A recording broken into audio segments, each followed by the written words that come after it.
যে যখন প্রিন্স বুঝতে পারে কেউ তাকে অনুসরণ করছে তখন সে তার উপর আক্রমণ করে বসে। কিন্তু সে আসলে আর কেউ নয়, জং। সে অনেক বেশি মদ্যপান করেছিল। প্রথমে সে ইউভানের উপর রাগ করে যে তুমি আমার সাথে এমনটা কি করে করতে পারো। এরপর সে তাকে জানায় যে ইউনেও এই প্রতিযোগিতায় অংশ নিয়েছে এবং সে ইউনেকে ভালোবাসে। যদি সে নির্বাচিত হয়ে যায় তাহলে তার কি হবে। তখনই প্রিন্সের একজন লোক এসে তাকে জানায় যে তারা তাকে ধরে ফেলেছে, তাই সে তার সাথে চলে যায়। তারা মার্ককে ধরে ফেলেছিল। প্রিন্স তাকে ওই বোতলটা দেখিয়ে জিজ্ঞেস করে, এটা তোমার, তাই না? তোমাকে কি দুটো পরিবার ভাড়া করেছে, মানে দোহার পরিবার? আর তুমি সিএনের সাথে কেন দেখা করেছ? কিন্তু সে কিছুই বলছিল না। তখন প্রিন্স রেগে গিয়ে তার পায়ে তলোয়ার ঢুকিয়ে দেয়। সে বলে, এই ব্যথা সেই ব্যথার ধারে কাছেও না যা তুমি সিএনকে দিয়েছ। এরপর প্রিন্স তার লোককে জিজ্ঞেস করে যে সে কিছু বলেছে কিনা, যে সে কোথা থেকে এসেছে, কিভাবে এসেছে। তার সন্দেহ ছিল যে সে দোহা পরিবারের জাহাজে করে এসেছে, তাই এখন তার দোহার ওপর নজর থাকবে না, বরং সরাসরি তার সাথে দেখা করে প্রমাণ খুঁজবে। তখন তার লোক জিজ্ঞেস করে, আপনি কি তাকে মারার কথা ভাবছেন? কিন্তু সে কিছু না বলে শুধু বলে, এই ব্যাপারে যেন কেউ না জানতে পারে, কারণ এখন তার এটাই পরিকল্পনা ছিল যে দোহার কাছে গিয়ে তার থেকে সত্যিটা বের করা। অন্যদিকে রাজার মা সব মেয়েদের টাকা দেন এবং বলেন যে আগামী দুদিনের মধ্যে এই টাকা দ্বিগুণ করে ফেরত দিতে হবে। এটাই ছিল তাদের কাজ। সুয়েন ভাবছিল যে আমরা এটা কিভাবে করব, এটা তো খুবই কঠিন। এরপর সে বুলিকেও এই ব্যাপারে জানায় এবং তাকে একটা ভালো বুদ্ধি দিতে বলে, কিন্তু সে আর কি জানবে। কিন্তু তখনই বুলি লক্ষ্য করে এবং তাকে জানায় যে কেউ তাকে অনুসরণ করছে, যে আর কেউ নয়, প্রিন্সের সেই লোকটা। তখন সিয়েন তাকে বলে, বাইরে এসো, না হলে আমি প্রিন্সকে বলে দেব। সে তার নামও জানত, মিয়ান। মিয়ান অবাক হয়ে যায় যে আপনি আমার নাম কিভাবে জানেন। এরপর সে জানায় যে প্রিন্সই তাকে তার উপর নজর রাখতে বলেছিল, তার খেয়াল রাখতে বলেছিল। সিয়েন এর আগেও বেশ কয়েকবার খেয়াল করেছিল যে কেউ তার উপর নজর রাখছে, কিন্তু কিছু বলেনি। কিন্তু এখন সে বলে যে তাকে বলো, যদি সে আমার এতই চিন্তা করে তাহলে সে নিজে কেন আসে না। মিয়ান বলে যে তিনি নিজে আসতে পারবেন না, তার কিছু কাজ আছে। তখন মিয়ান ভুল করে সেখানে সবজি ফেলে দেয়। দোকানদার রেগে গিয়ে বলে, এটা কি করলে, আমার ক্ষতি করে দিলে। তখন সিয়েন বলে, আমি টাকা দেব, কত হয়েছে? তখন সেই লোকটা বলে, টাকার চেয়ে বরং চাল দিন, ফসলের ক্ষতির কারণে চাল পাওয়া যাচ্ছে না। সুয়েন কিছু না বলে তাদের সাথে জিনিসপত্র তুলতে শুরু করে। ওদিকে দোহা তার লোকদের অস্থির করে তোলে যে একটা কিছু বুদ্ধি বের করো। সে তাদের মাথার ঘোড়া দৌড়াতে বলছিল, কারণ তার নিজের মাথায় কোনো বুদ্ধি ছিল না। তার উপর এবার রানীমাও তাকে সাহায্য করেননি। সে ভাবতে থাকে যে এবার কি তিনি আমার পরীক্ষা নিচ্ছেন। অন্যদিকে সিয়েনও কাজের কথা ভাবছিল। তখনই সে ইয়োভামকে দেখতে পায় এবং তাকে ডাকতে শুরু করে, কিন্তু সে শুনতে পায় না। সে তার পিছু পিছু যায়, কিন্তু সে সেখানে ছিল না। এটা দেখে সে ভাবতে থাকে যে সম্ভবত আমি অন্য কাউকে দেখে ফেলেছি। কিন্তু সে আসলে প্রিন্সই ছিল, কারণ সে একটু সামনে গিয়ে দোহার সাথে ধাক্কা খায়। তখন তার ওপর জল ভর্তি একটা বালতি পড়তে যাচ্ছিল, কিন্তু প্রিন্স তাকে বাঁচিয়ে নেয়, আর সেই জল তার নিজের ওপর পড়ে যায়। তখন দোহাকে দেখে সে বলে, আমরা আবার ধাক্কা খেলাম, এটা কি আমাদের নিয়তি নয়? মানে এখানে তার পরিকল্পনা ছিল দোহার কাছে যাওয়ার। তার জামাকাপড় ভিজে গিয়েছিল এবং তার তৃষ্ণা পেয়েছিল, তাই সে দোহাকে বাড়িতে নিয়ে যায়, কিন্তু এও বলে যে আমি কোনো পুরুষকে ঘরের ভেতরে নিয়ে যেতে পারবো না। তখন সে বলে যে কি জানি, হয়তো আমি ভবিষ্যতে তোমার স্বামী হয়ে যাব। এটা শুনে সে খুশি হয় এবং তাকে অপেক্ষা করতে বলে জল আনতে যায়। তখন ইউভাম ভেতরে গিয়ে প্রমাণ খোঁজা শুরু করে। তখনই সেই বোতলটা দেখতে পায় যা মার্কের কাছে পাওয়া গিয়েছিল। এরই মধ্যে সে জল নিয়ে এসেছে, কিন্তু ইউভাম দ্বার থেকে এক ধাপ এগিয়েছিল। সে জামা কাপড় খুলে বসেছিল। তাকে এইভাবে দেখে সে লজ্জিত হয়ে যায়। তখন ইউভাম তার কাছে এসে বলে, আমার জল না, চা চাই। তখন সে তার জন্য চা আনতে চলে যায়। ওদিকে সিয়েন একটা মাঠে গিয়ে একজন মালির সাথে দেখা করে এবং তাকে দুদিনের জন্য কিনে নেয়। এইভাবে সে আরেকজন মালির খোঁজ করছিল, কিন্তু সেখানে সে কারোর কান্নার আওয়াজ শুনতে পায়। যখন সে দেখতে যায় তখন তাকে দেখে অবাক হয়ে যায়, কারণ সে ছিল জং। সে অনেক বেশি মদ্যপান করেছিল এবং কেঁদেই যাচ্ছিল। তখন সিয়েন তার পাশে গিয়ে বসে পড়ে। তখন সে বলতে থাকে যে আমি আমার বন্ধু এবং আমার ভালোবাসাকে হারাতে চলেছি। সিয়েন বুঝতে পারে যে সে ইউনে এবং ইউভামের কথা বলছে। সেইটা জেনে অবাক হয় যে সে ইউভামের জন্য ইউনেকে ছেড়ে দিতে পারে, কিন্তু সে তাদের এত গভীর বন্ধুত্বের কথা জানত না, কারণ উপন্যাসে তাদের সম্পর্কে এত কিছু বলা ছিল না। এরপর আমাদের অতীতের একটা দৃশ্য দেখানো হয়। একবার ইউভাম একটা খরগোশকে মারার চেষ্টা করছিল, তখন জং তাকে থামিয়ে দেয়। তার কাছে এসে তাকে একটা ফুল দেয়, কিন্তু সেটা ফেলে দেয়। তখন জং তাকে জানায় যে এই ফুলটা এমন যে এটা যে কোনো ঋতুতে ফোটে, এর জন্য ফোটাটা যতই কঠিন হোক না কেন। তখন সে তাকে আবার ফুলটা দেয়, এবার সে রেখে দেয়। এবং তখন থেকে জংই ছিল প্রিন্সের একমাত্র বন্ধু যাকে সে বিশ্বাস করতে পারত, তাই সে তাকে ধোঁকা দিতে পারত না। তখন সিয়েনও তাকে জানিয়ে দেয় যে ইউনে তার বাবার কারণে এই প্রতিযোগিতায় এসেছে, সে প্রিন্সকে বিয়ে করতে চায় না। এটা শুনে সে খুশি হয় যে তার মানে আমার কাছে এখনও সুযোগ আছে। সে তো ইউনের কাছে যাওয়ার জন্য বেরোতে যাচ্ছিল, কিন্তু সুয়েন তাকে থামিয়ে দেয় যে হঠাৎ করে এই কথাটা বলো না। এরপর সুয়েন বাজারে ঘোরাঘুরি করছিল, তখনই সেই বাচ্চাটাকে দেখতে পায় যে সেখানে ব্রেসলেট বিক্রি করছিল। সে তাকে দেখে বলতে থাকে যে এটা নিয়ে নিন, আপনার ভাগ্য বদলে যাবে। তখন সে বলে যে আমাকে একটা পরীক্ষা পাশ করতে হবে।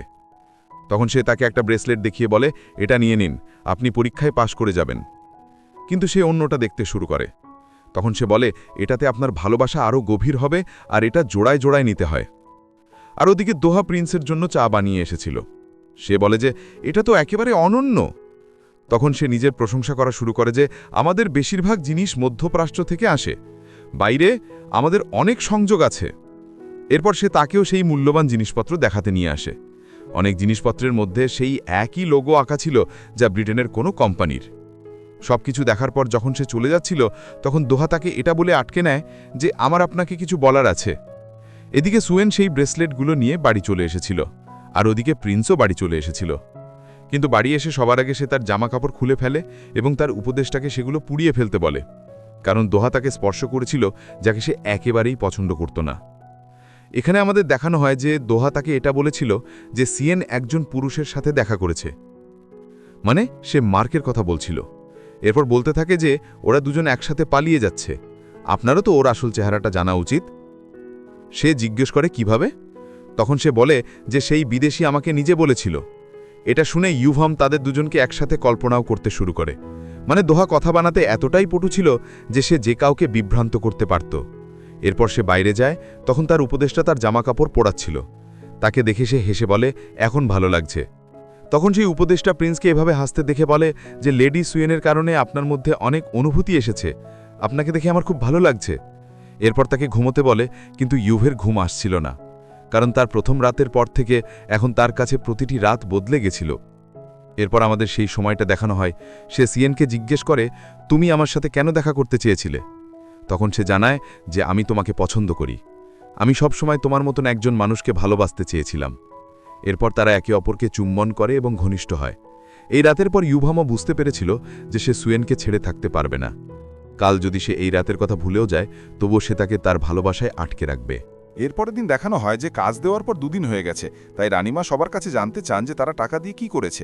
একজন মেয়ে মন্দিরে টাকা দিয়ে দেশের উন্নতির জন্য প্রার্থনা করেছিল এবং একজন জুয়া খেলেছিল, কিন্তু সে তাতে হেরে যায়, তাই তারা দুজন এমনিতেই বাদ পড়ে যায়।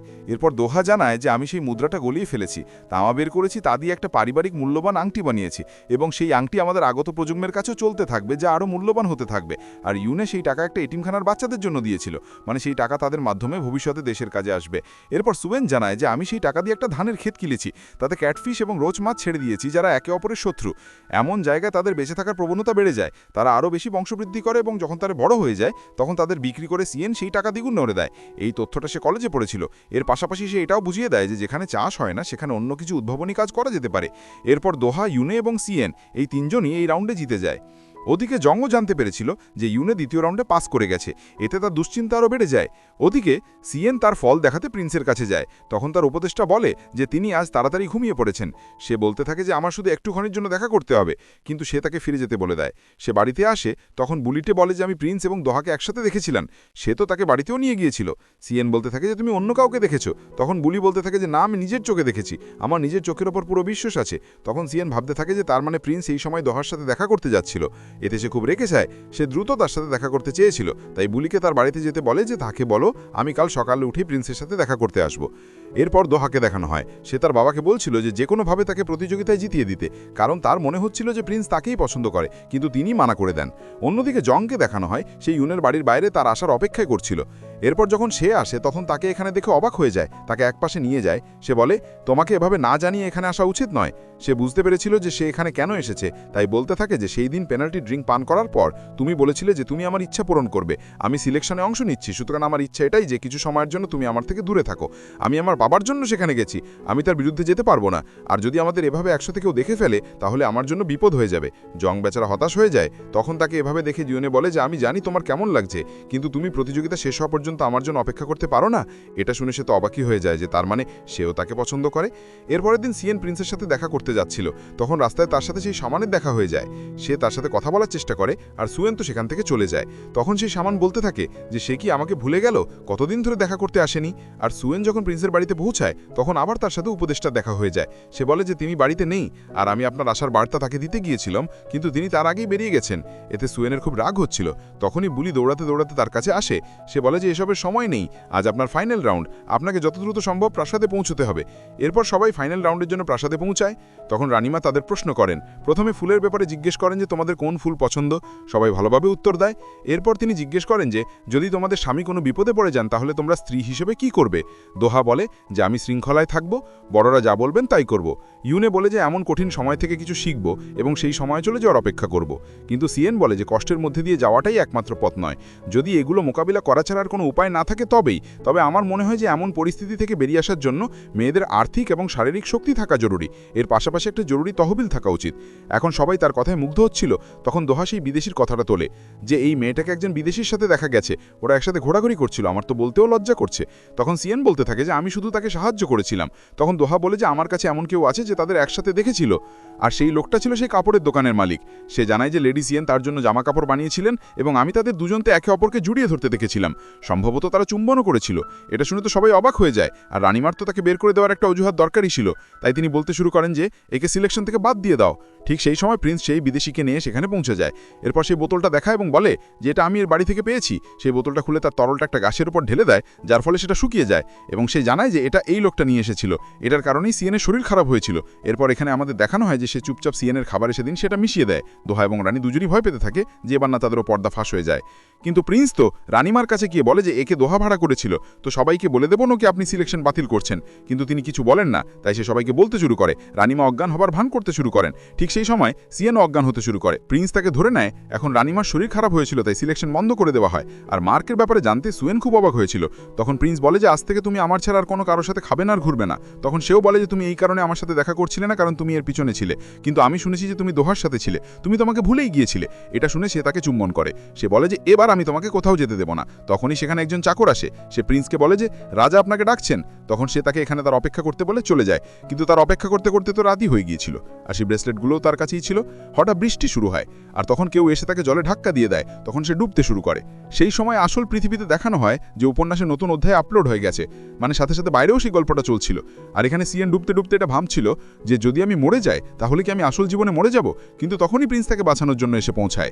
সম্ভবত সে শ্বাস নিতে পারছিল না, তাই সে অজ্ঞান হচ্ছিল, তাই প্রিন্স তাকে অক্সিজেন দেয়। এরপর যখন তার জ্ঞান ফেরে তখন সে তার অক্সিজেন তাকে ফিরিয়ে দেয়। মানে জলে এসব কি চলছিল, এই না যে দ্রুত উপরে উঠবে। আর এখানেই এই পর্বটা শেষ হয়। তো এরপরে গল্পটা জানার জন্য আমরা দ্রুতই আবার দেখা করব, তাই চ্যানেলটি সাবস্ক্রাইব করতে ভুলবেন না।